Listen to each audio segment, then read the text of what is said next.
Welcome to episode 187 of Trek Live. How you doing this morning, Dan? Doing great. Excited to. We're actually back. Took Yeah. last week off, I believe. So it's good to be back talking about Trek proper. We did not skip core setting this week, so we got to have some conversations about Trek. But I do miss the Trek proper kind of discussions this morning. Yeah, and this week we're going to be talking about Enterprise, kind of broadly, uh, to kind of commemorate its 20th anniversary. Yeah. Just a couple weeks ago, it officially turned 20. At the end of September, I think it was September 26th. So we're a couple weeks late, but it's a good time, I think, to kind of Better late than never. better late than never. And Yeah.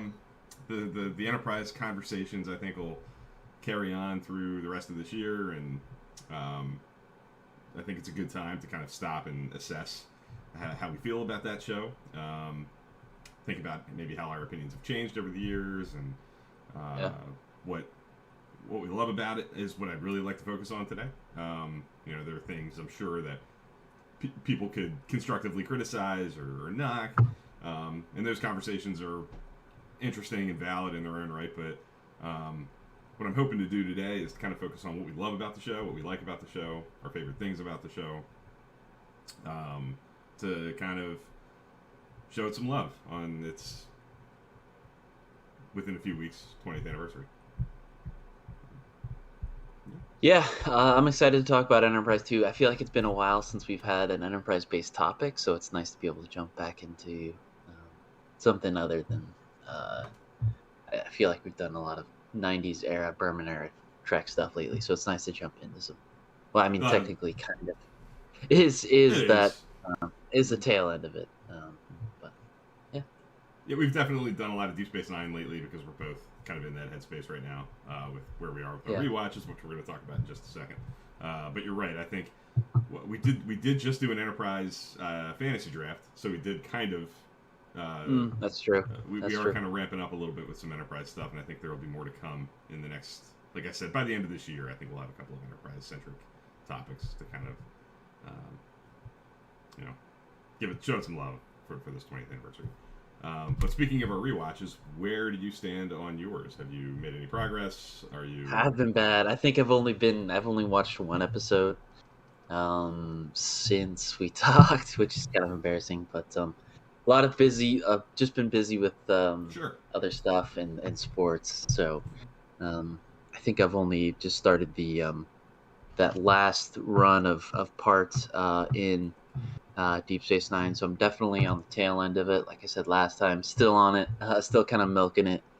But I'm excited to kind of get into the back end of Deep Space Nine and finish this rewatch up, which I haven't really talked about much. Our plans for that, but we'll have some good coverage with that. But yeah, Bill, have you made any progress on your week?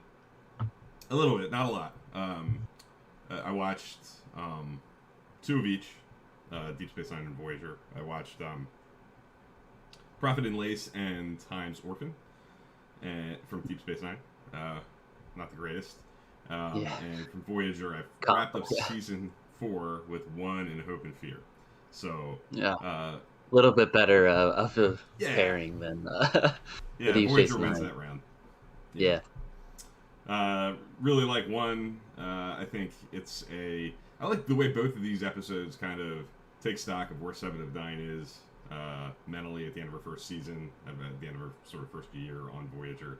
I like the focus on her,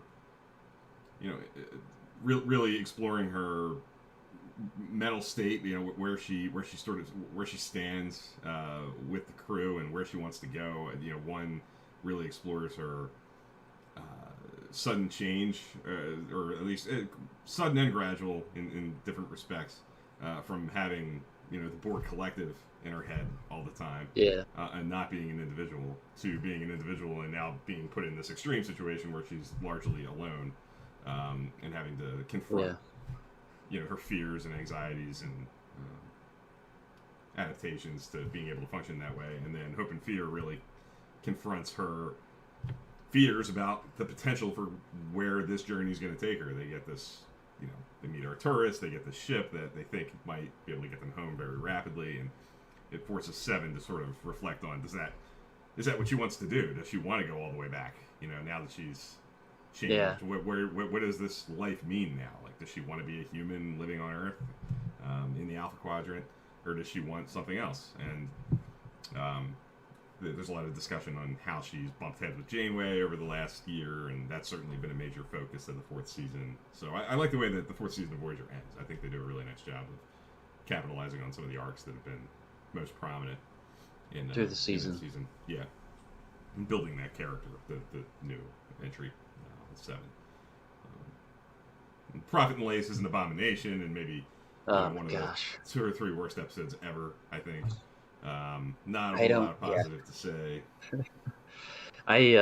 There's few episodes that I would suggest people skip, but that might be one of those few handful of episodes that I think are just like you said, an abomination. It's yikes.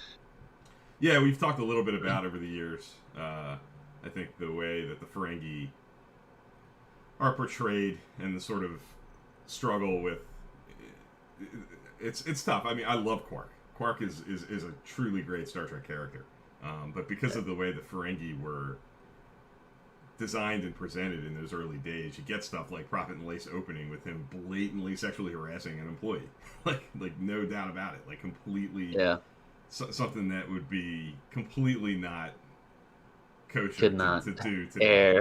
Today. The show would get railed for that. And Deep Space Nine gets a lot of credit, I think rightfully so, for being pretty progressive and I think being advanced in its exploration of some themes.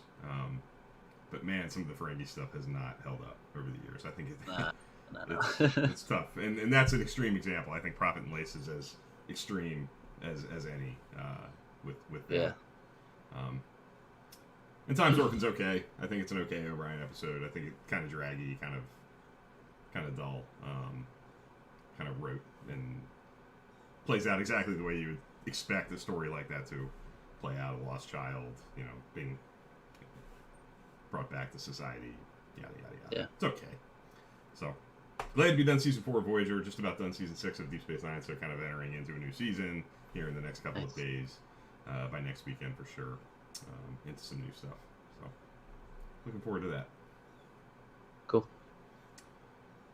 But I think we should get into the topic at hand, which do it. Is what we love about Star Trek Enterprise. My list is long. I love a lot about Star Trek Enterprise. I'm going to put you on the spot, though. I want you to start, because I think I remember when you got to Enterprise in your rewatch, you had... I feel like I remember you saying that you had some mixed experiences with your first time around with Enterprise, it maybe being your least of the shows at that time. Maybe. You're right. It's actually, it was this. So the first time I rewatched it, I knew of it. I think I remember it being on. I don't know if I watched an episode, but later on down the road when I started to rewatch everything, it was the second to last show that I watched to Deep Space Nine, because I didn't really know what Deep Space Nine was. Mm-hmm. And I was such a Voyager kind of TNG kind of purist, so I was just so just very against the aesthetics. I liked TOS as well, so I was like, why are we going back pre? It's gonna muddy a lot of stuff, and so I was just kind of dreading it along with Deep Space Nine, because I didn't really know what those two shows were. And then when I watched it, I was pleasantly surprised with some of the stuff that they were able to achieve. I think one of the best qualities of the show, at least at the beginning of the show, especially in season 1, I think the crew is very eager. Even Archer, he's so eager to get out there and just take the training wheels off. And I think it's kind of interesting the way that the dynamic they play with the Vulcans.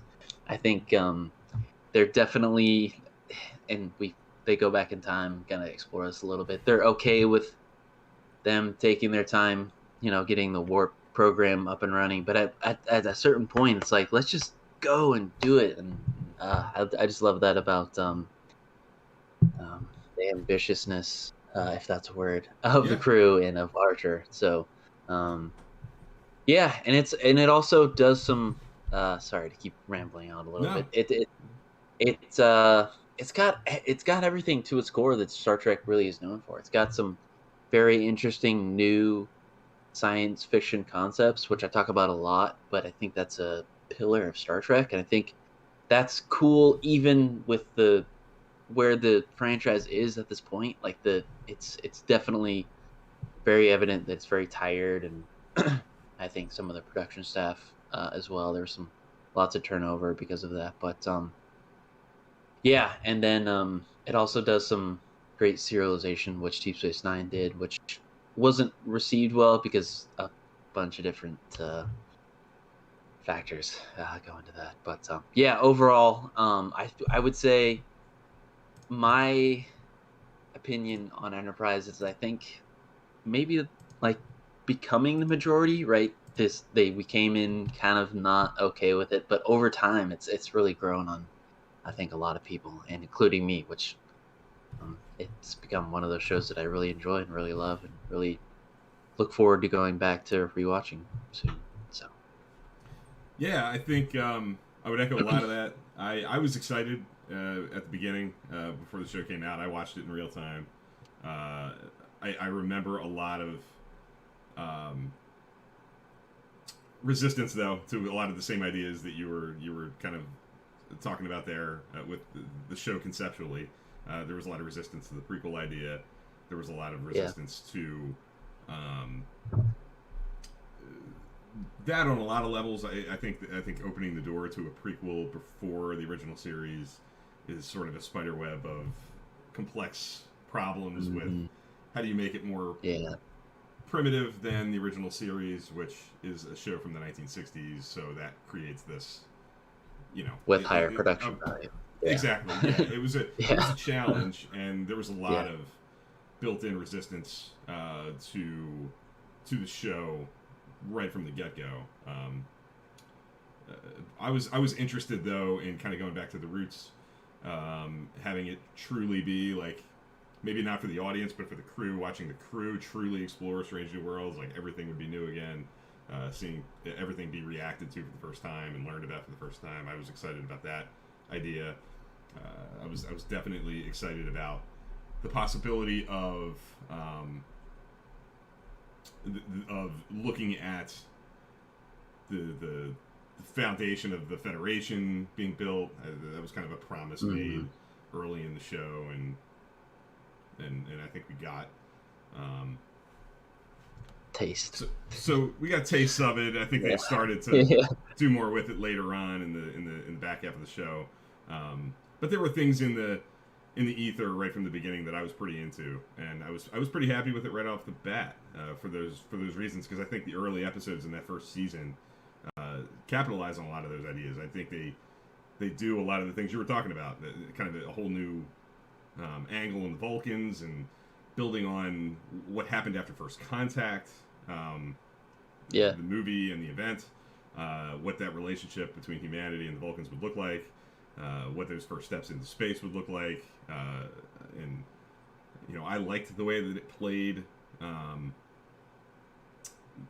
The like you said, the ambitiousness of humanity wanting to get out there, wanting to kind of move on from what I think was a century of tough times and misery coming out of World War III, and really feeling the urge to get into that, you know, yeah. brave new world, brave new frontier. I think all that was pretty well conveyed in those early episodes, and I kind of was in the minority. I feel like at the time, and loved it right out of the gate. So yeah. And we have a few people in the chat. We have Jeff, Cyber Honey, of course, and Jimmy77. So hello to everybody. Cyber Honey Welcome, mentions guys. that she put together a item list of things she loves about Enterprise that I think she's going to share in the chat as we go. Nice. Cool. We'll definitely try to cite as many of them as we can. So yeah, keep them coming. And anybody else, share your favorite things, favorite episodes, favorite characters, favorite aspects of the show. I guess one other thing to kind of piggyback on what we were just kind of talking about with like first impressions, initial thoughts. You had mentioned the aesthetic of kind of Trek was really built up in that '90s era. I think one of my favorite things about Enterprise now, especially, and even back then, is actually the aesthetic of Enterprise. I think given the challenge of having to sort of reimagine everything and not being able to operate in that comfort zone of, LCARS laden sets and those color schemes and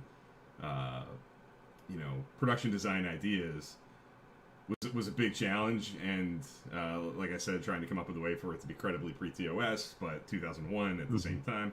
I think they achieved that, and I just love everything from the props to the production design to the costume design. I think the look of the show is one of its best assets. I've kind of always felt. I think similar to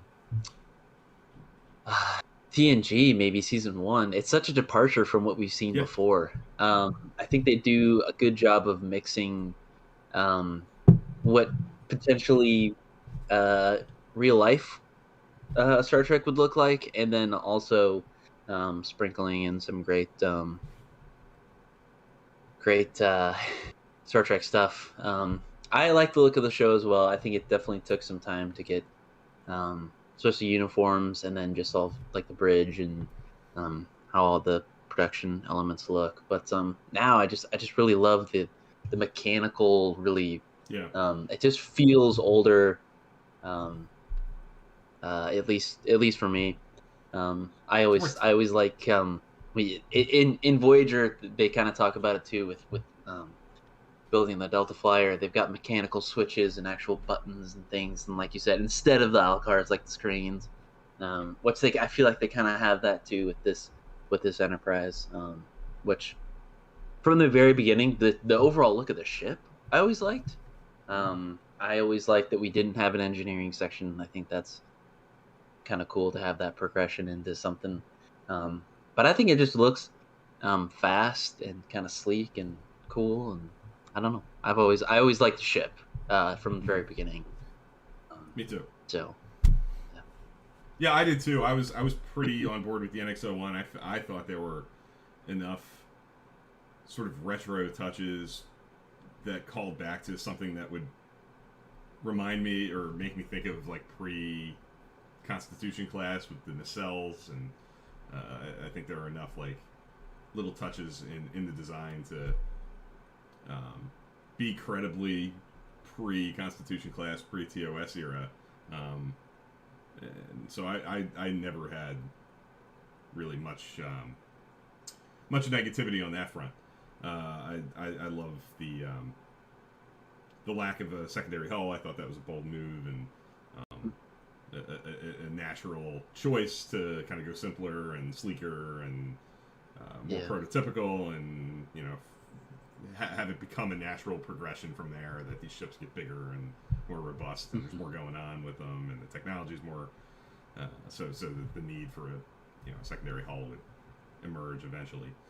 So I was on board with all that. I thought that Doug Drexler, who designed the ship, killed it and came up with kind of the perfect antidote to those problems that we talked about right out the gate with or potential issues, potential problems, challenges, really, not so much problems, but challenges to sell the show as something that was 100 years before Kirk, but would stand up given the production design and production value challenges of credibly being pre-TOS. And I think it when I look at it and I look at the uniforms, it kind of falls into this kind of, and I think the show maybe kind of falls into this, but it's function over form maybe, especially the uniforms too. I think it's just, I don't know. But and later on in Trek, I feel like it's more aesthetically pleasing because they just nailed the function. So Yeah, I could talk about the NX01 for I feel days because I don't know, I like the scoop. Always liked the darker gray instead of like Yeah. a smooth saucer. I like that. Again, that's more function over form, and we get that in a few episodes.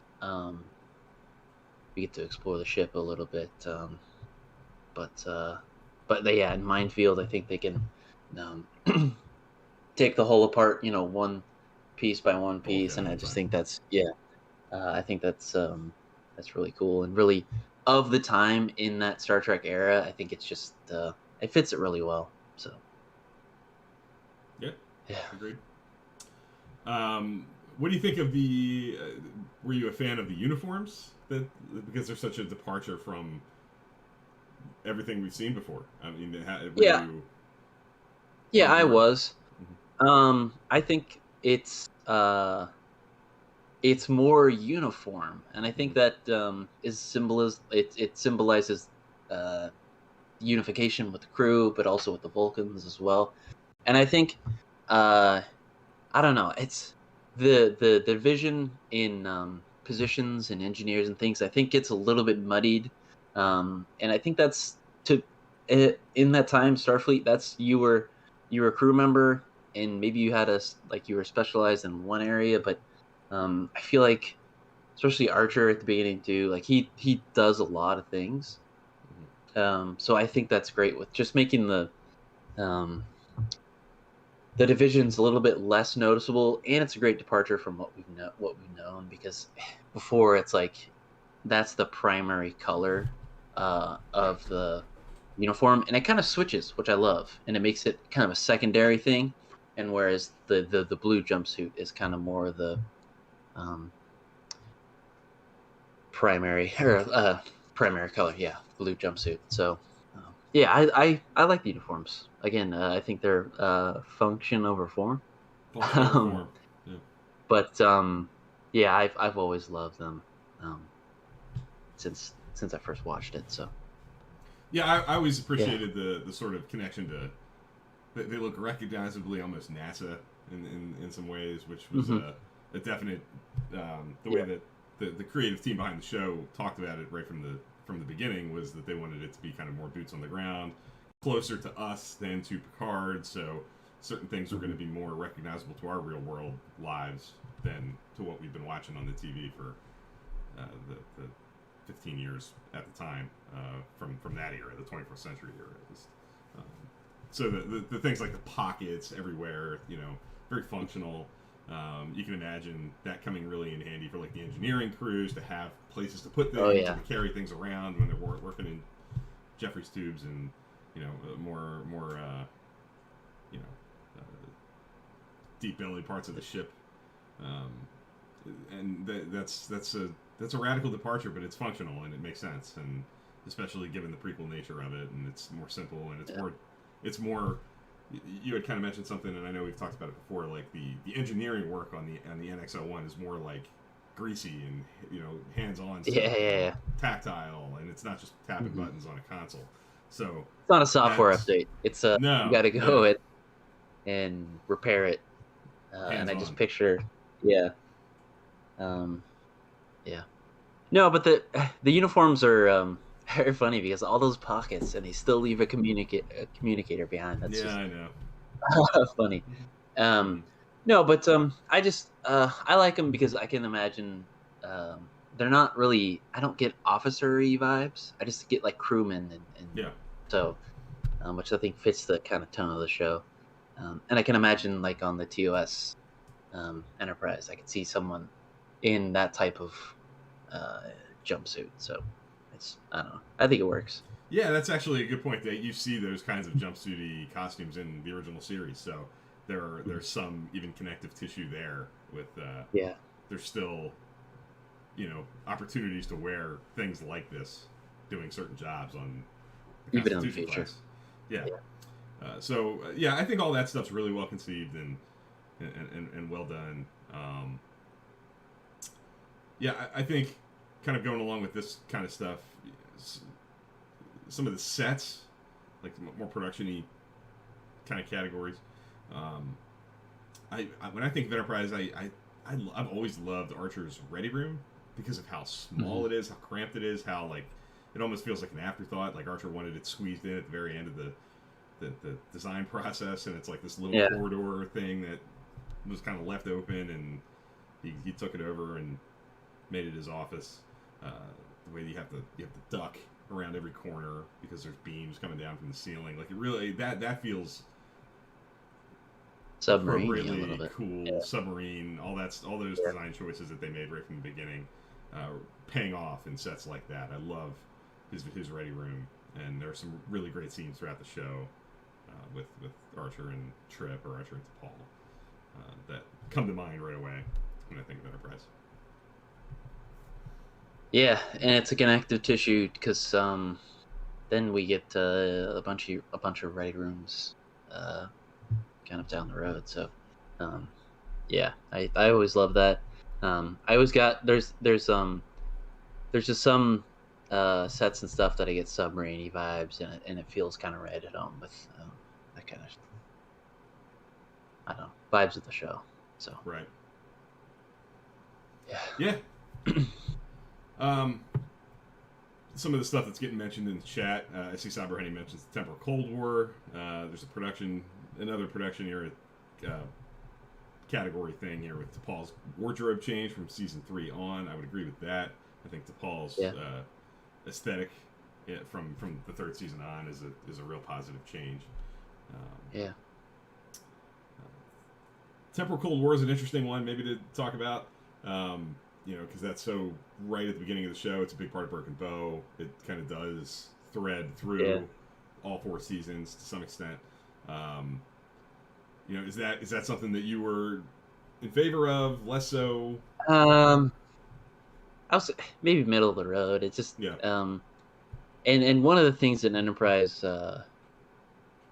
maybe to its credit, didn't get too bogged down in fan servicey types of storylines, and maybe a little bit here and there, and then maybe towards the end. But season 4. Yeah, it's interesting just right off the bat. We're just jumping into just kind of a brand new storyline, and I think it's very ambitious to go that route. I just not sure how well executed it was, and at that time, at least from what I'm remembering, I was just kind of there's a few topics that get used a lot, the Borg, um, some other things, but time travel is used a whole heck of a lot, just not just in Star Trek, but in the science fiction yeah, type of genre. So it's an interesting topic. Um, I just there's so much to explore at this time. I was just kind of frustrated that we kind of were dealing with, or other people were muddying the water a little bit in this time. So yeah. um, yeah, but yeah, I don't know. I could be way off base, but No, no. that's how I feel about it. I have some mixed feelings too. I do think it provided some really good episodes. I loved what they did with the Temporal Cold War in episodes like Shockwave, the season 1 finale. I think they do some really cool stuff there. I've always liked Cold Fire or Cold Front, not Cold Fire. Some of the stuff with like Yeah, Silic and Daniels, like they become pretty good recurring characters that come and go, and yeah, they're all obviously um, pretty linked to that storyline. But I always had some mixed feelings too. Like you kind of just said, I wanted to be as locked into this 22nd century building blocks of Star Trek stuff as possible, and yeah, I think they had to sell me a little bit on involving some of these things. But to their credit, I do think some of those episodes were pretty strong. I know I've always been a fan of Future Tense. I think you maybe less so. I think I remember doing an episode on that a while back when you hit it in your rewatch. But some really good stuff came out of the Temporal Cold War for me, for my money. Um, yeah. what about characters? I see Cyber Honey just mentioned Archer as a whole. Um, do you have a favorite? Do you have a favorite Um, relationship, or like when you think of the probably, Enterprise characters? probably, probably Trip is probably my Trip. favorite character. I think just from the very beginning, I think in Star Trek we get some actors take some time to kind of fall into a role and kind of solidify that character. But I think from the very beginning, Trip is just one of the front runners, my favorite characters. But I think there's some great character development